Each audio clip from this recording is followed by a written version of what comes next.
When it comes to diving deep into your faith and finding community, there's no better way to do it than by joining a small group at church. But do your leaders understand what that might feel like for a family affected by disability? Well, today we're going to learn all about it. We're so glad you're here. Hey there, small group leaders. Do you know what a big difference you make? That's right. Small groups help people find community and grow in their faith. And that's a big deal. But did you know that joining a small group can sometimes be challenging for families affected by disability? And that's a big problem. Well, today we're going to look at 3 small ways you can make a big difference when it comes to supporting families.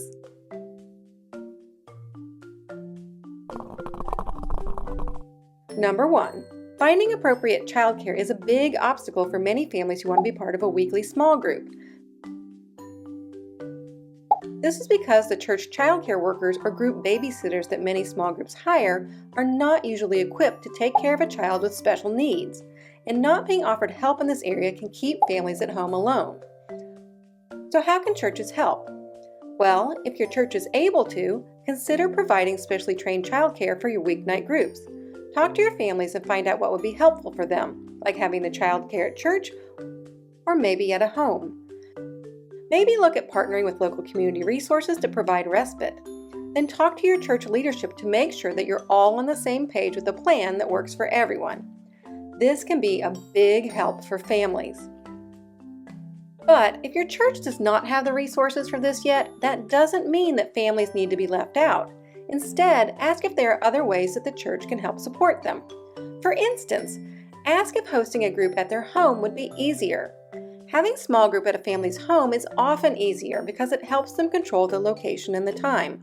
For families living with mobility issues, this allows their child to remain in a wheelchair-accessible environment. And for families whose child has a developmental disability like autism, having a group at home will give them a familiar environment and help them maintain normal daily routines. Now, if a family does not want to host a group, then ask if being part of an online or hybrid group would be a better fit. The truth is, life can be very unpredictable for families who have children with complex needs.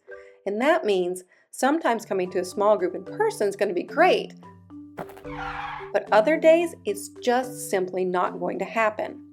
By offering a virtual option, you are offering a family the ability to stay connected no matter what. And that is a big win for everyone.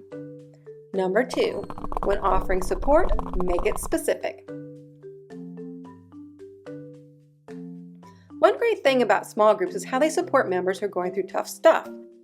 This is especially valuable for families who are raising children with complex needs, as often they are juggling far more than most can imagine.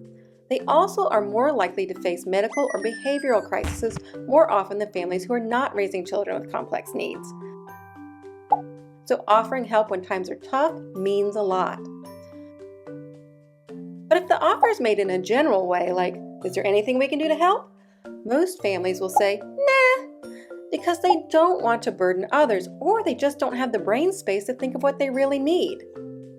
So instead, offer specific ways to help. Say things like, can I pick up your son from soccer practice? Or walk your dog? Or, our group wants to help. Can we take care of your lawn this month? When specific tasks are offered, families are much more likely to accept the help, and that will make a big impact in their lives. For more ideas, check out Wonderful Works Tangible Support. Number 3, train all your leaders about disability. An important thing for small group leaders to realize is that disability does not just affect a few people. In fact, it can affect anyone at any time, which means any small group may become a group supporting a family affected by disability at any time. So it's a really great idea for all small group leaders to learn more about supporting families affected by disability, because when they do, they'll be equipped to support parents of children with disabilities, people taking care of elderly parents, people who are medically fragile, and any other number of things that can make life more complex. When we invite people affected by disability into small group trainings, we invite all kinds of people to find their community and grow in their faith. And that is a big deal. Well, I think we learned some big stuff today about disability and small groups. But there's one more thing before you go. Remember that small groups can make a big difference in a family's life, but for some, that will only happen if we ask them to join us. This week, think about someone whose life could change if they had community and pray about connecting them with a group. Thanks for joining us. See you next time.